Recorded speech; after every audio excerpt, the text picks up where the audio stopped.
Welcome to the Slop Farm. Enjoy the video. In this video, I will explain how to make a Kombucha Scoby. First, understand that a Scoby is a living culture, crucial for fermenting sweet tea into delicious kombucha. To begin, you'll need a few simple ingredients: black tea, sugar, filtered water, and about 2 cups of unflavored, unpasteurized store-bought kombucha.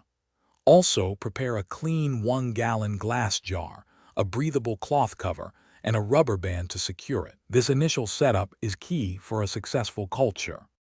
Now let's prepare the sweet tea base for your Scoby. Begin by boiling 4 cups of filtered water in a clean saucepan.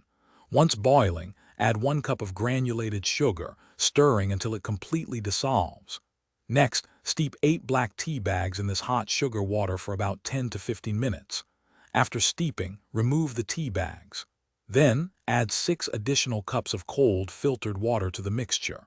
This helps cool the tea down quickly, preparing it for the next step.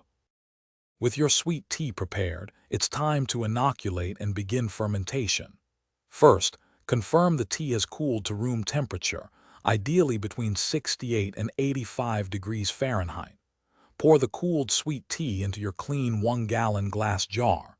Then, carefully add 2 cups of unflavored, unpasteurized kombucha. This starter liquid introduces the necessary bacteria and yeast. Finally, cover the jar with your breathable cloth and secure it tightly with a rubber band. Place it in a quiet, warm spot. Over the next 7 to 14 days, you'll observe your Scoby forming. A thin, translucent film will appear on the surface, gradually thickening and becoming more opaque. It should reach about 1/4 inch in thickness.